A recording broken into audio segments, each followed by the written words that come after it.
Shadaka, everybody, Shadaka. Okay, today I'm going to talk about one thing. I want to talk about, I want to talk about a couple of things. All right, so we're going to cover a couple of things today. One thing is this video is for beginners. All right, so all you professionals, you can back off this because this ain't for you.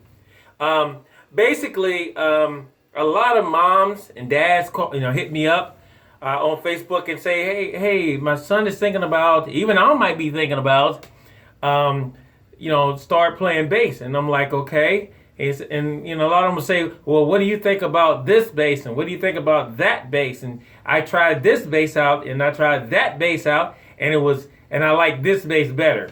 But what is your opinion? Okay, here's my take on the whole thing.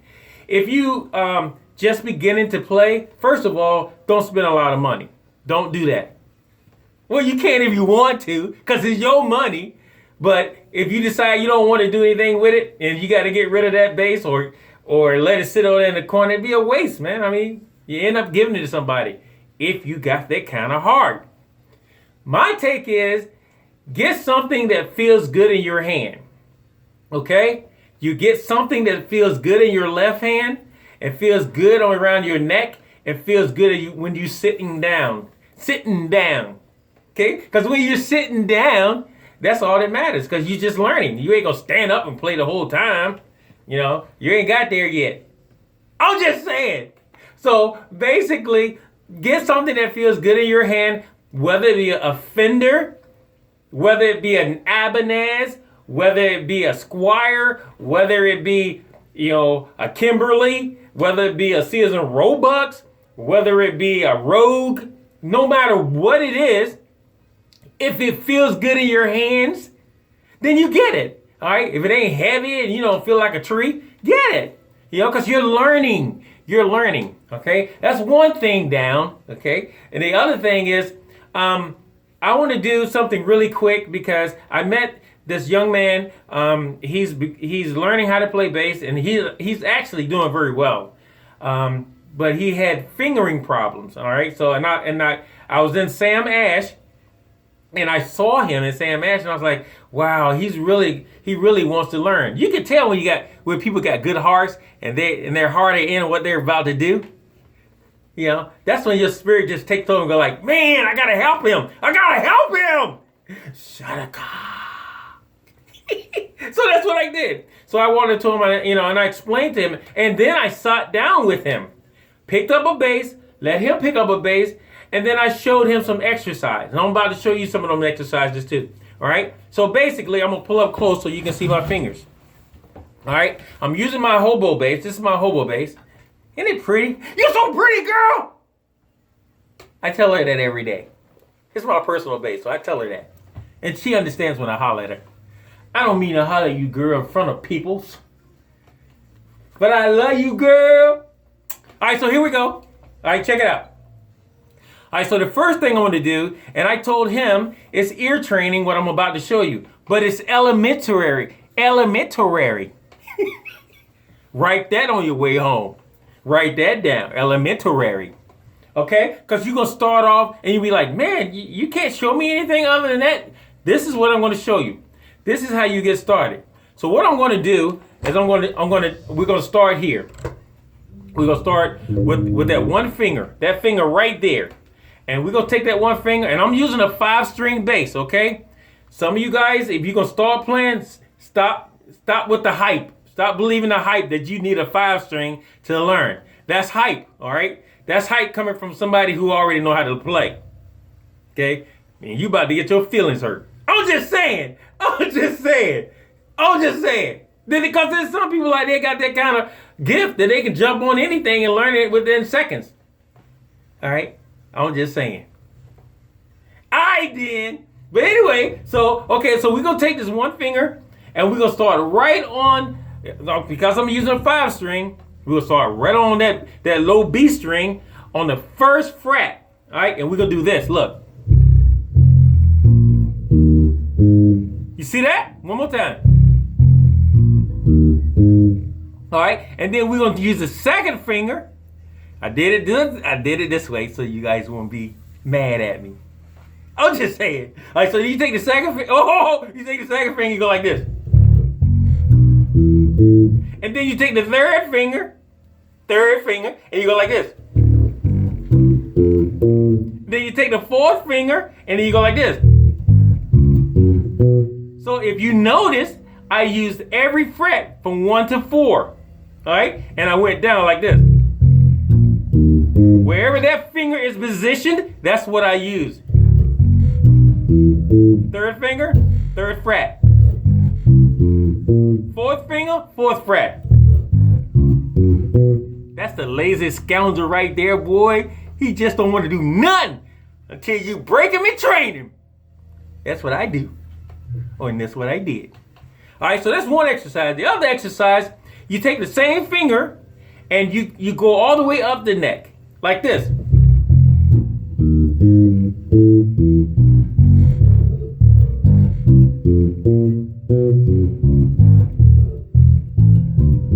And you're like, what is that doing? What is that gonna do for me? Well, basically, your fingers have to learn where to go, and they have to get to a position where you got to stop telling them what to do. In fact, they'll start telling you what to do, and that's when you know you can almost play. I'm just saying. All right, so then you take your second finger and do the same thing. Start at the first fret.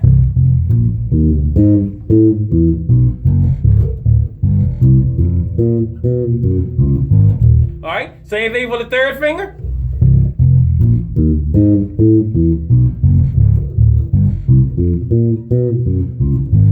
Okay, same thing for the fourth finger. That lazy scoundrel, you.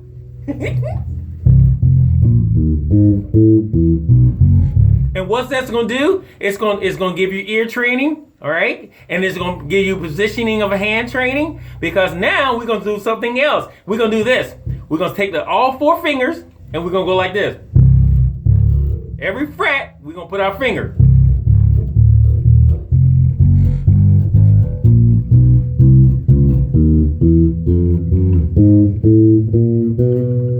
And we're gonna move up 1 fret.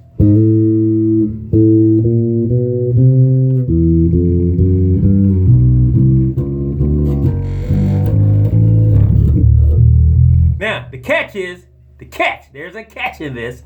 All right, you have to take your hand and not let it slide. Okay, there are some cats that use their thumb, and I notice a lot of the old gospel cats, they do this. Okay, I ain't mad at them because they got them through. You know what I'm saying? But now the new days are in, and the new days is you can't do a lot of runs with this. You know, if you're gonna do this run right here, you're gonna have to use your fingers. You know, all that sliding thing, it may be nice and it keeps the bottom rolling, but you know, for fingering, you're gonna need this.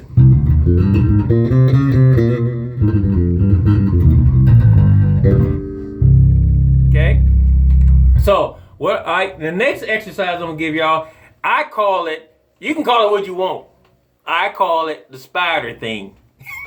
You're like, what is a spider thing? All right, so you're going to take your first finger and you're going to start on the first fret right here at the bottom. That's your first string is actually, because it's supposed to be 1, 2, 3, 4, 5, not 1, 2, 3, 4, 5, not down, up. All right, so you're going to take your first finger and you'll put it on your first fret. You'll take and then you're going to go up like this. Watch.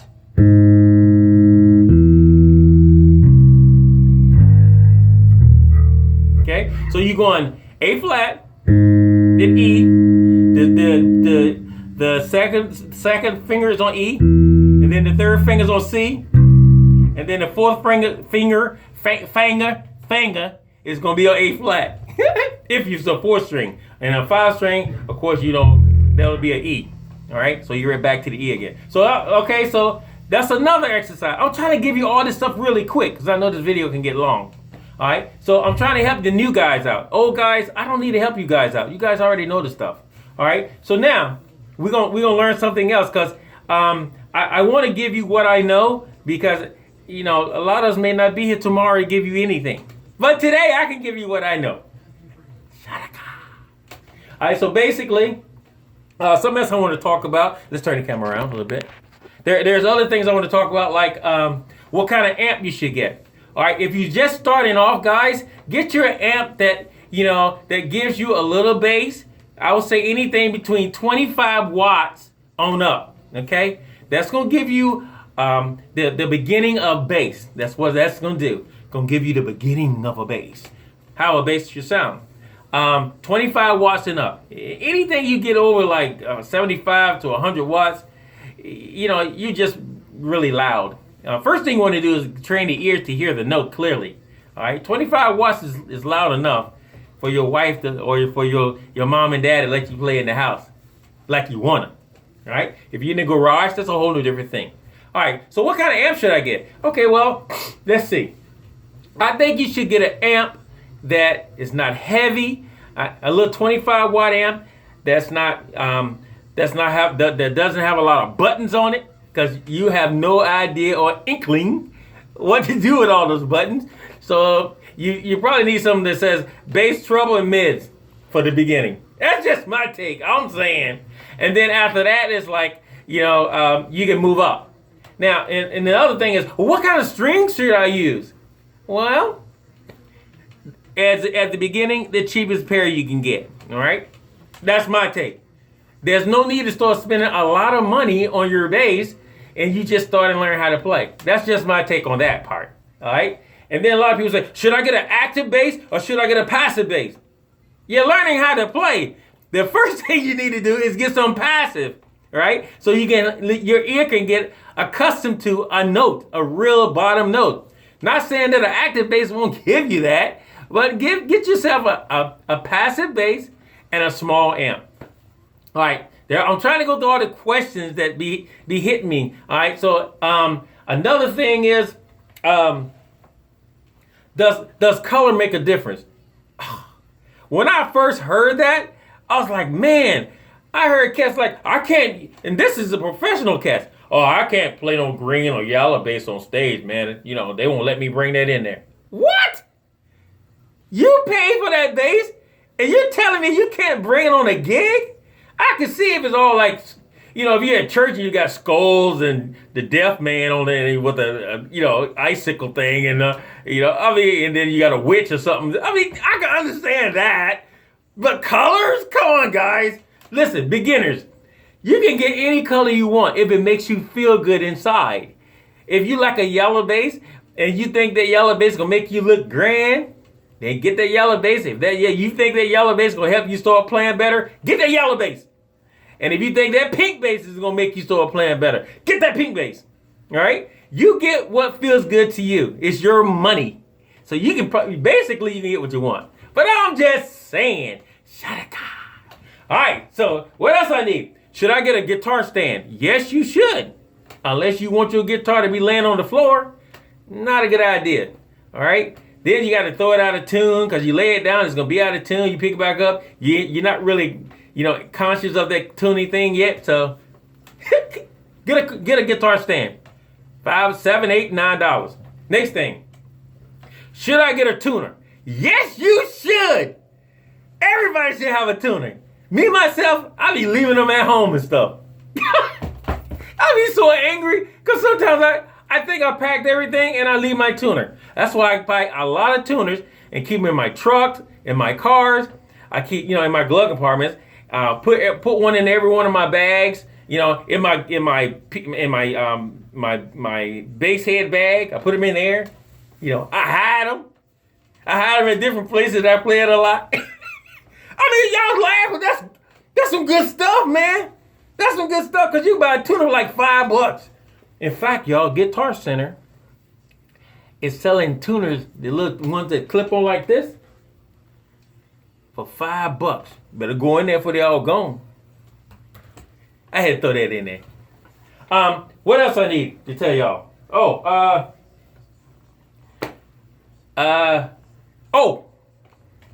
You should keep your guitar in a gig bag or case. All right? Either one. Just put it in something where it, won't be accustomed to all the heat and cold weather that you can throw it. And don't leave it in your mama and daddy's trunk. Do not do that. It's too cold right now because it's winter here. Almost. Basically, it's winter because it's cold. What else? Does tuning keys make a difference? Some of them do. Some of them don't. It depends on how professional you are. If you're a professional, yeah, they make a difference because you need them staying tuned. Does a bridge make a difference? Or what kind it is? Yes, it does. And then some of them don't. I mean, on the old basses, man, I find that they sound better with the original stuff on them. That's just me. That's my take. Do I need strap locks? Ugh. No.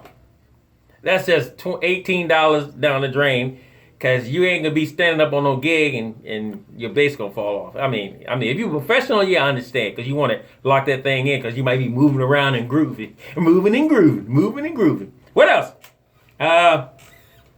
What kind of cord should I buy? One that works. And if you're starting off, a cheap one. Okay? And that works. That works. You don't go out and spend a lot of money on a guitar cord when you just get one that you can plug in your bass and it works. All right. How long should I practice? That's up to you. And your mother and your dad or your wife or your girlfriend. That's what that's up to. Yeah, if you want to practice 8 hours a day and don't work, that's your thing. You want to practice when you get home from school, after you do your homework, I say go for it. What else? I think you should. Last and not least. Last and not least. I think for all you cats that's learning how to play, go to places that cats are playing. Open mics and stuff like that. That gives you an idea of how to adjust to your bass or how to present yourself as a bass player. The main thing you need to learn from me today is how to present yourself as a musician, all right? And as a great person, okay? First, people are going to look at you what kind of person you are. You could be the best musician in the whole world, and your attitude could be so stank that people can't even stand around you. You know, that's not a musician. That's an idiot, all right? So basically, be kind, all right? And be yourself, okay? Be yourself, but know that there's always somebody in the background watching you. And if they're watching you, they're trying to learn something. Whether they're trying to learn how to play bass, or learn how to be a good person, or learn how to be a great musician, they're learning something from you. And if I forgot something today, guys, that's it. If I could think of anything else before I close this off, I would, but I got a feeling I can't think of anything else. Thank you, guys. Pickups and stuff like that. Guys, listen. I know you listen to the old guys about, man, I'm going to put some Aguilars and some Bartolinis and I'm going to put some Nostrands and I'm going to put some Delanos. Look, man, you're starting off fresh, right? You play what you got. If you bought a brand new bass, the pickups are brand new. You get it? They're brand new. Play the bass. Learn how to play before you start wasting money. Okay?